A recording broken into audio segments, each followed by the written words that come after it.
it was kind of an investigation. That was your method, no? I think it was a way for the family also to really explore the situation. And in fact, since making the film, Cathartic experience. It was very cathartic. Because especially when we went back to Armenia, or former Armenia in Eastern Turkey now, it was really emotional. My parents, my mother and my aunt had always felt, we must not go there. It's never going to be as beautiful as what we imagine it to be, or as beautiful as in Gorky's work. And in fact, when we got there, and it really was uplifting, it was almost like scattering the ashes or something. It really helped. That beautiful light, how that it was like that?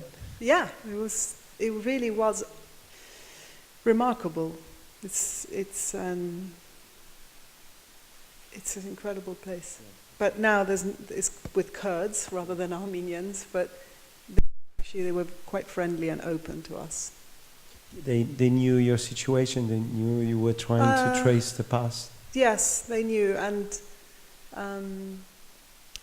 when we went there, actually, we just were told we were not to use the word genocide, but also a minder with us. But actually they gave us permission to go and film there, so it was quite it was reassuring and promising to a certain extent.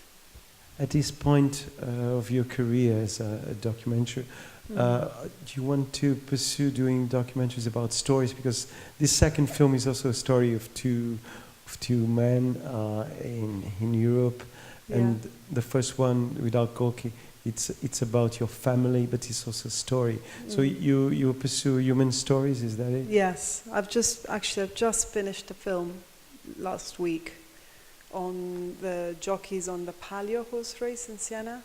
So again, the personal stories. Yeah. Well, it's really through the jockey. The jockeys are both idolized and hated because they're seen as traitors. So again, it's this human stories. Well, actually, just looking at the Congolese, it was, this interesting contrast between being revered and yet not being, being invisible. And the jockeys also are people who are difficult. They don't sit in a box clearly. The people slightly marginal to the society. The second film we've just seen, it was 10 years ago you filmed. Yeah. So what can you tell us? What happened to these people? Actually watching it now, it was really interesting to see how obsessed they are with the image making, aren't they? Like their image. Yeah, but now in the world of Facebook and Instagram, maybe we all suffer a bit from, we all become a bit of sapeur in our little way. I don't know, Papa Wemba didn't go to prison, so that happened. He's still in Paris. He's still in Paris, and the other people, it was, they didn't stay in touch with us. It was a very transient community, and they're all moving. Yeah, they're always constantly moving. It was very difficult to get the access to the few people that we did.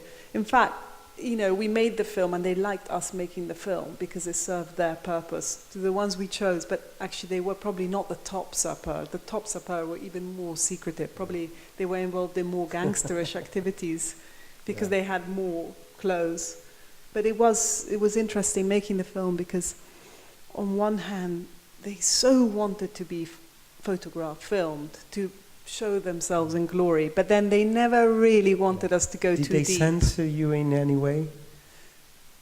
No, but you see, they never realized we were going to literally translate every single thing in the rushes. So they just thought we were kind of just making the usual reportage, just very superficial.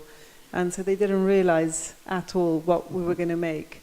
And when we showed it to Papa Wemba, which was pretty terrifying actually, he sat back and said, I'm a papa, but here I look like a godfather. And it's like, well, that's the way you are, that's how you came across.